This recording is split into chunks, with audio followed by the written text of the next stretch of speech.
The think, pair, share strategy is one of the classic active learning strategies that one can use in one's classes. And it has, as you might guess, three parts: the think, the pair, and the share. Often there's a collapsing of the pair and the share, but in general, you first give students time to think about a question or a situation or some other scenario that you want them to think about. And you give them time to think actively but alone about that. And often you can ask them to write down their thoughts. But then at the end of that short period of time, whether it's 3 minutes or 5 minutes, you have them pair up. And if it's a really big class or the numbers of students in your class warrant it, you can have them triple up. It doesn't have to be a pair. And they discuss whatever it is they came up with. It's just an opportunity for them to just say, here, this is what I thought of. What did you think about it? What did you think about what I said? So it's just an interactive opportunity for the students to hear from their peers. And then the key part when they're talking to each other is that the instructor should walk around the room and kind of eavesdrop on what the students are saying. So you want to understand the kinds of things they're talking about. Maybe not the specific details, but the kinds of things they're talking about.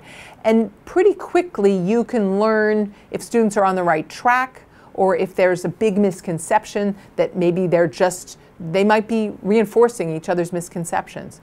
So you want to know that as the instructor. So that's why, if possible, to walk around the room and just overhear what people are saying. That can be a really important part of that pair step. And then for the share, you have them report out. So this does two things. One, it lets you bring to light any specific comments that you overheard during the pair section. You can bring it up with the whole class, because there could be some really important, wonderful observations that the students make within the pair. And if you don't share that, or if you don't create a situation where that can be shared with the bigger class, then everybody misses out except for those three people. So it gives you an opportunity to do that. It also gives you an opportunity to globally clear up any misconceptions that you've heard that have bubbled up from this pair exercise.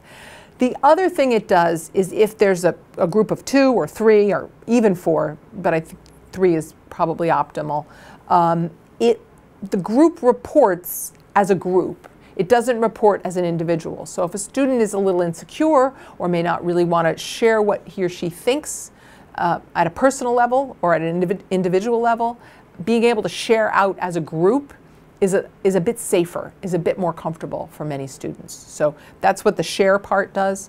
And then it just gets the whole group together, and it lets you kind of sum up the smaller conversations with the larger group.